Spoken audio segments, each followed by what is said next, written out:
What if I told you that the moment you stop wanting anything, the moment you feel the pull of the world fade and your desires grow dim, you're not falling apart. You're not depressed in the way the world tells you that you are. You're shedding something. Something false.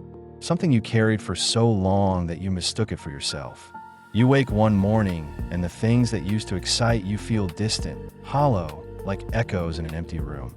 The goals you chased, the ambitions you held close, the people you wanted to impress, they all seem wrapped in a strange fog. And you wonder if something is wrong with you. You wonder if you have lost your way.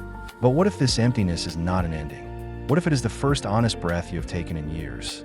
There is a silence that comes before transformation. It is not the silence of death, though it feels like it sometimes. It is the silence of the cocoon. The caterpillar does not know what is happening to it. It only knows that the old form no longer fits. It only knows that something deeper is calling, something it cannot name. And so it stops. It withdraws. It lets go of the world it knew. This is what happens when you lose interest in everything. You are not losing yourself. You are being unmade so that something truer can emerge. Most people never notice this process. They push through it. They medicate it. They distract themselves back into the noise. They believe that desire is proof of life, that wanting is the same as being alive. And so, when the wanting fades, they panic. They reach for anything that will make them feel again. A new relationship, a new project, a new identity. But the psyche does not care about your panic. It moves at its own pace. It knows what you do not yet know, that the desires you are mourning were never yours to begin with. You sit at your desk, and the work that once gave you purpose feels mechanical. You scroll through your phone, and the images that once sparked envy or inspiration now pass through you like smoke.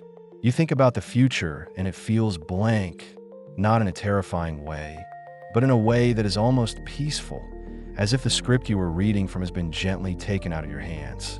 And in that moment, if you are still enough, you might notice something, a small shift, a loosening, as if a knot you did not know you were carrying has begun to untie itself. This is not burnout, though it may look like it from the outside. Burnout is exhaustion within a framework you still believe in. This is different. This is the framework itself becoming transparent. You see through it now. You see that the things you want are not chosen by you. Not really. They were handed to you. By your parents. By your culture. By the voices that told you who you should be before you had the chance to ask who you are. And now, quietly, without fanfare, your psyche is rejecting them. Not with anger. Not with rebellion. But with a kind of gentle, implacable refusal. Carl Jung spent much of his life observing this process, not from a distance, but from within. He called it many things. The dissolution of the persona, the encounter with the self, the dark night that precedes individuation. He understood that the psyche is not a static thing. It is alive. It moves. It has its own intelligence, its own timing. And when it decides that you have been living from a false center, it will dismantle that center, piece by piece, until you are left standing in the rubble, wondering who you are without the mask. Jung wrote that the unconscious speaks to us in symbols, in dreams, in the strange synchronicities that seem to follow us when we are on the edge of change. But it also speaks through what we might call negative space, through absence, through the things that no longer move us, through the desires that fall away like dead leaves. This is the language of subtraction. The psyche does not always add new things to wake you up. Sometimes it takes things away. It removes the noise. It strips the false passions. It leaves you bare so that you can finally hear the quiet voice that has been waiting beneath all the wanting. In this unfolding, I want to share with you 7 inner shifts, 7 signs that indicate your psyche is shedding fake desires. These are not symptoms of failure. They are not evidence that you are broken. They are markers of a process that is older than you, wiser than you, and more trustworthy than the fear that tells you something is wrong. Stay with me as we move through these signs, slowly, without rushing, because this is not information to consume. This is a mirror, and you may find yourself reflected in it in ways you did not expect. The first sign is a strange one, and it often goes unnoticed because we have been taught to interpret it as laziness or apathy. You stop caring about the outcomes, not in a reckless way, not in a way that makes you irresponsible, but in a way that is almost serene. You do the work, but you do not cling to the result. You show up, but you do not need the applause. You create, but you do not need the validation. And this confuses people around you because they are still living in the economy of achievement, where worth is measured by visible success. But you have stepped out of that economy, not because you decided to, but because something inside you stopped believing in it. I remember a time, years ago, when I was working on a project that I thought defined me. I poured everything into it. My time, my energy, my sense of self. And then one day, in the middle of it, I felt the cord snap. Not dramatically, just a quiet release. I kept working, but the urgency was gone. The need for it to succeed, to prove something, to make me someone, all of that dissolved. And what remained was just the work itself. Simple, clean, without the weight of my ego pressing down on it. At first, I thought I'd given up, but I had not given up. I had let go. And there's a world of difference between the two. When you stop caring about outcomes, you are not becoming passive. You are becoming present. You are no longer projecting yourself into an imagined future where success will finally make you whole. You are here, now, doing what is in front of you, without the need for it to be anything other than what it is. This is not apathy. This is freedom. But it feels like loss at first, because we have been conditioned to believe that desire is the engine of life. We think that if we stop wanting, we will stop moving. But the opposite is true. When you stop wanting in the old way, you start moving from a deeper place, a place that does not need external rewards to justify its existence. People will misunderstand you during this time. They will tell you that you have lost your drive. They will worry that you are depressed.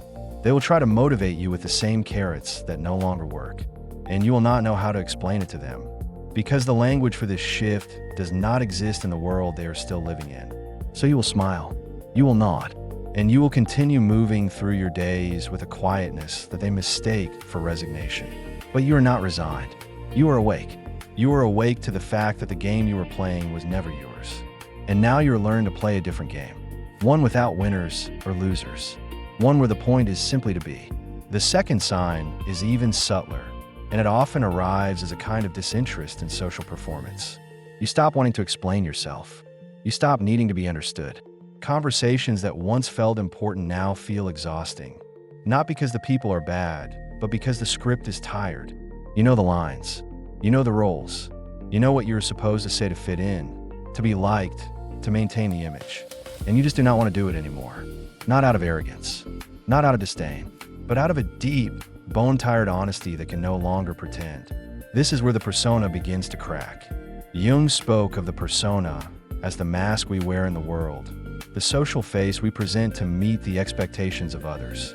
It is not inherently bad.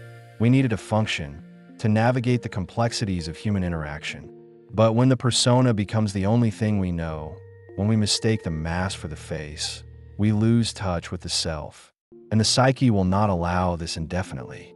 At some point, it will pull the mask away, and you will feel naked, exposed, unsure of how to be in the world without the costume you have worn for so long.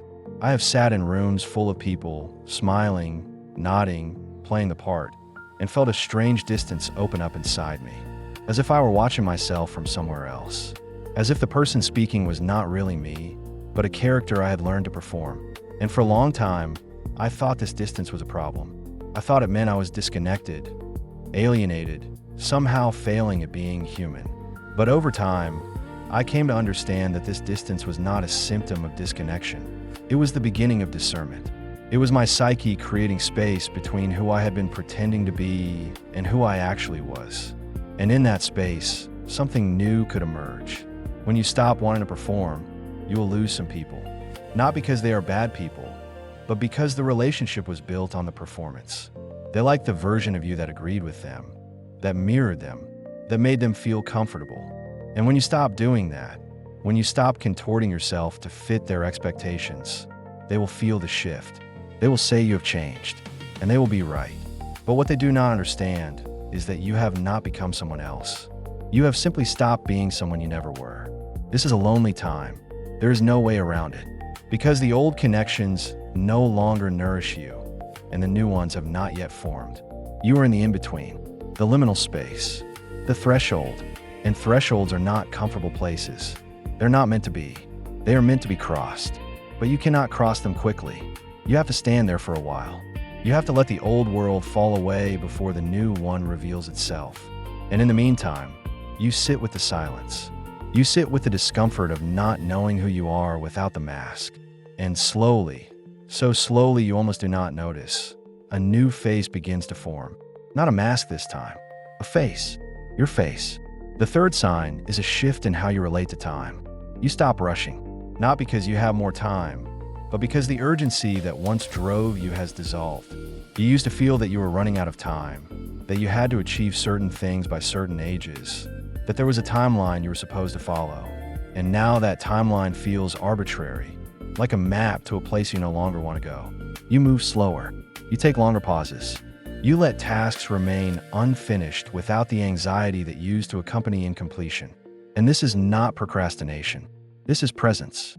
The fake desires of the psyche is shedding are almost always tied to a sense of urgency. They come with deadlines. They come with the feeling that if you do not act now, you will miss your chance. They come with the fear that you are falling behind, that everyone else is ahead, that you are wasting your life. But these fears are not yours. They're the voice of a culture that profits from your anxiety, that needs you to keep moving, keep consuming, keep striving, because the moment you stop, the whole system loses its power over you. When you stop rushing, you step out of that system. You reclaim your time. You reclaim your rhythm. And this is terrifying at first, because you have been conditioned to believe that productivity equals worth, that busyness equals importance, that if you are not constantly moving forward, you are falling backward. But the psyche does not recognize forward or backward. It only recognizes depth. And depth requires stillness. It requires you to stop skimming the surface and sink down into the waters of your own being. And you cannot do that while you are running. I have spent entire days doing what the world would call nothing. Sitting, walking, staring out the window. And in those days, I have felt more alive, more connected to something real than in all the years I spent chasing goals that were never mine. Because in the stillness, I could finally hear myself. Not the voice that was trained by others, but the voice that has been with me since the beginning.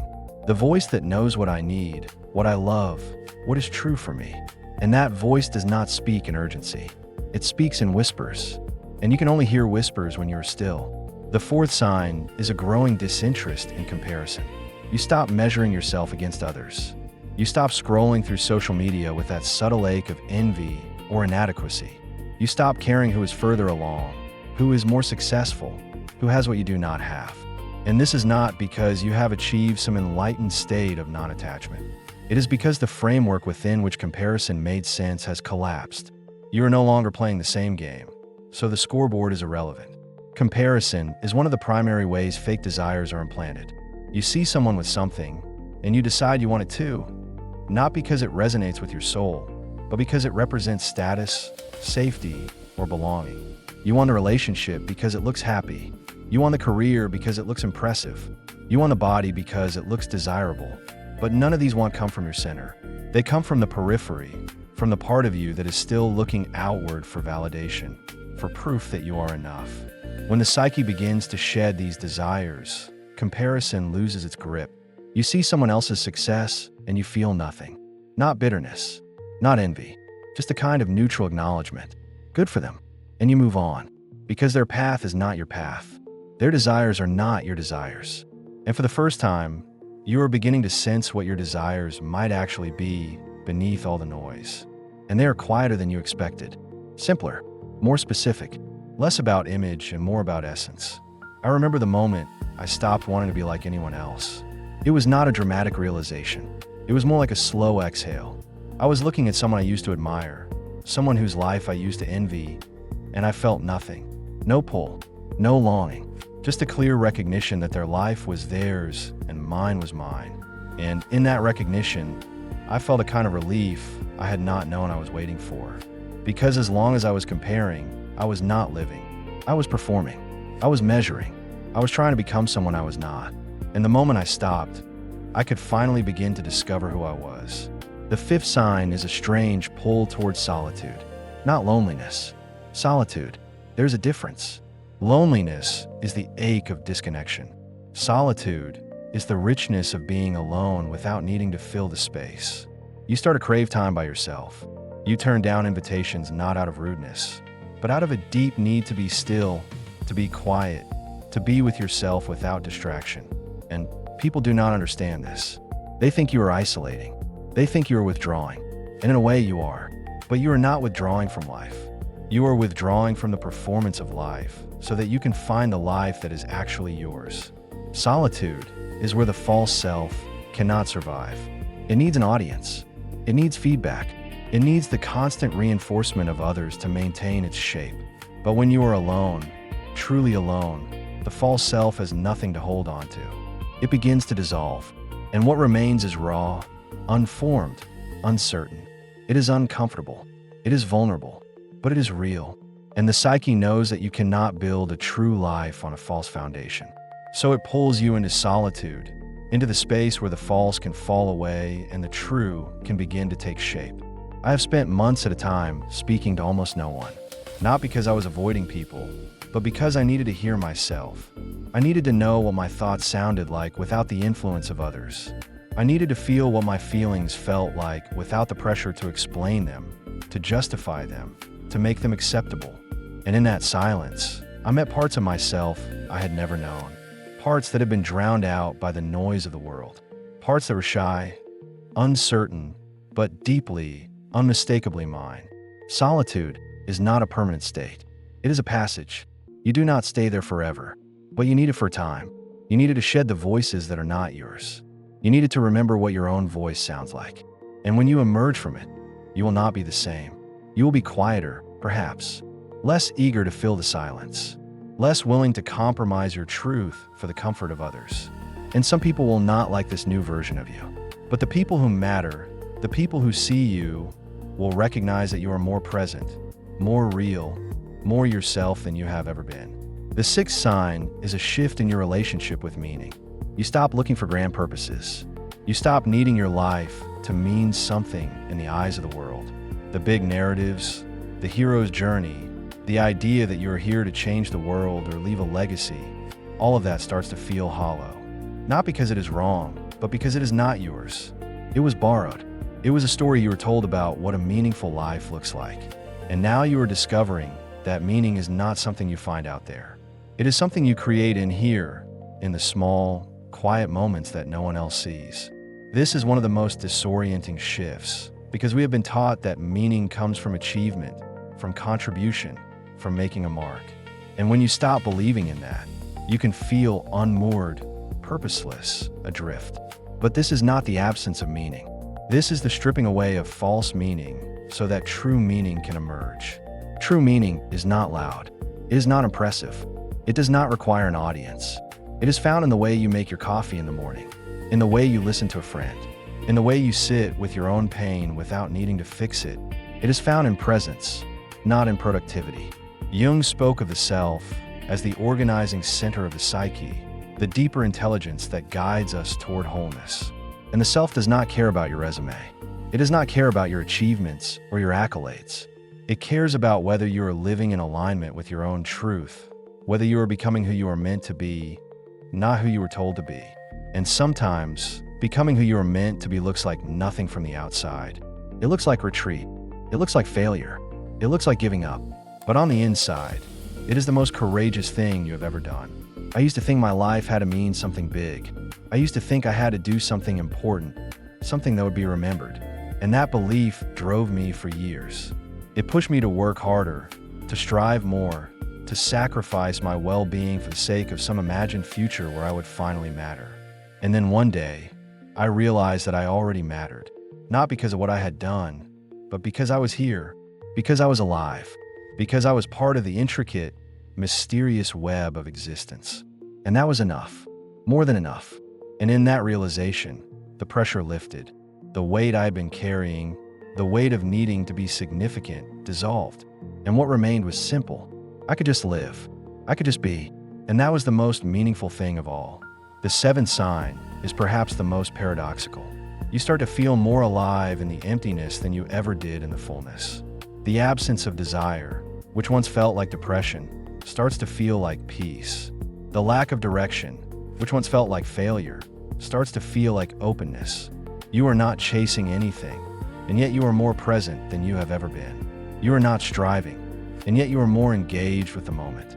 You have stopped trying to become someone, and in that stopping, you have started to be someone. Not as someone that the world recognizes, but as someone that you recognize, as someone that feels true. This is the sign that the shedding is complete, or at least well underway. The fake desires have fallen away, and what remains is not a void, but a clearing. A space where something new can grow. Not something you plan with effort, but something that grows on its own, organically, because the soil has finally been cleared of weeds. You do not know yet what will grow there. You do not need to know. You trust that the psyche knows. You trust that the process that brought you here will continue to guide you forward. And that trust is not blind faith. It is earned. It is the result of having walked through the darkness and discovered that you did not die. You changed. And change, you now understand, is not the end of life. It is the essence of it. I have stood in the clearing many times, uncertain, vulnerable, not knowing what comes next. And each time, I have wanted to fill the space quickly, to plant something, anything, just to feel productive, just to feel like I was moving forward. But each time, I have learned to wait, to sit with the emptiness, to let it teach me. And what it teaches is patience. It teaches trust. It teaches that not all growth is visible, that sometimes the most important work is happening beneath the surface, in the roots, in the dark soil where no one can see. And that when the time is right, when the conditions are aligned, something will emerge. Not because you forced it, but because it was ready. All of these signs, these 7 inner shifts, are not separate. They are facets of the same process. The process of the psyche shedding what is false, so that what is true can emerge. And this process is not linear. You do not move through these signs in order. You spiral through them. You revisit them. You experience them in different intensities at different times. And that is okay. That is how transformation works. It is not neat. It is not tidy. It is messy and uncertain and often uncomfortable. But it is real, and it is yours. When you lose interest in everything, when the world grows dim and your desires fade, you are not falling apart. You're being remade. The old structures are collapsing. Yes, but they are collapsing because they were never meant to hold you. They were scaffolding, temporary supports that help you survive in a world that demanded you be someone other than yourself. And now that you're strong enough, now that you are ready, the psyche is removing the scaffolding. And it is terrifying, because without the scaffolding, you feel exposed. You feel vulnerable. You do not know if you can stand on your own. But you can. You have always been able to. You just did not know it yet. Jung understood that the journey toward the self is not a journey of addition, but of subtraction. It is not about becoming more. It is about becoming less. Less false, less performed, less cluttered with the desires and identities that were never yours. And in that becoming less, you become more. More present, more real, more alive. Not in the way the world measures aliveness, but in the way your soul recognizes it. In the quiet moments, in the stillness, in the space between breaths where you finally feel at home in your own skin. This process cannot be rushed. It cannot be forced. It unfolds in its own time, according to its own logic. And your job is not to control it, but to allow it, to trust it, to stop resisting the dissolution and start surrendering to the transformation. Because on the other side of the shedding is not emptiness. On the other side is clarity. On the other side is a life that is truly yours, built not on the expectations of others, but on the quiet, unshakable knowing of your own heart. So if you are in this place right now, if you are feeling the loss of interest, the fading of desire, the strange emptiness that no one else seems to understand, know that you are not alone. Know that this is not a mistake. Know that your psyche is doing exactly what it is supposed to do. It is clearing the ground. It is making space. It is preparing you for something new, something true, something that cannot be named yet, but is already beginning to take shape in the depths of your being. Sit with it. Do not run from it. Do not medicate it. Do not distract yourself back into the noise. Sit with the emptiness. Let it speak to you. Let it show you what needs to be released. Let it teach you who you are beneath all the layers of who you thought you had to be. And when the time is right, when the shedding is complete, you will know. Not because someone tells you, not because you achieve something, but because you will feel it. A quiet certainty, a gentle knowing, a sense that you are finally, after all this time, standing on solid ground. And from that ground, you will begin again, not with the frantic energy of the old desires, but with the calm, steady presence of someone who knows themselves. Someone who has walked through the fire and emerged not burned, but refined. Someone who has lost everything that was not real and found, in that loss, everything that is. If this reflection has resonated with you, if you have seen yourself in these words, I invite you to take a moment and simply notice. Notice what you are feeling. Notice what has shifted. Notice what you are ready to release. You do not need to do anything with this noticing.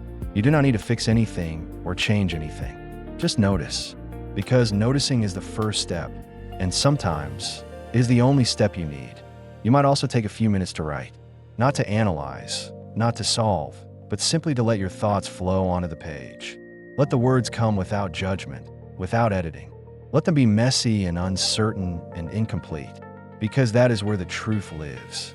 In the mess, in the uncertainty, in the incomplete sentences that trail off into silence, because the knowing is deeper than words. And if you feel called to it, spend some time in silence. Real silence, not the silence of distraction, but the silence of presence. Sit with yourself, breathe, let the noise of the world fall away. And in that silence, listen, not for answers, but for the quiet voice of your own being. The voice that has been waiting for you to stop long enough to hear it. The voice that knows, has always known, who you are and what you need. If this video has touched something in you, if it has helped you see your own process with more clarity, more compassion, I would be grateful if you would like it, share it with someone who might need to hear it, and subscribe to this channel. Not because I need the numbers, but because this work is about creating a space where these deeper conversations can happen, where we can explore the inner landscape together, where we can support each other in the difficult, beautiful work of becoming who we are. Thank you for being here. Thank you for listening. Thank you for trusting this process, even when it is hard, even when it is lonely, even when you do not understand it. You are not alone, and you're not lost. You are exactly where you need to be, and something true is being born in you, even now, even in the emptiness. Trust it, trust yourself, and keep walking.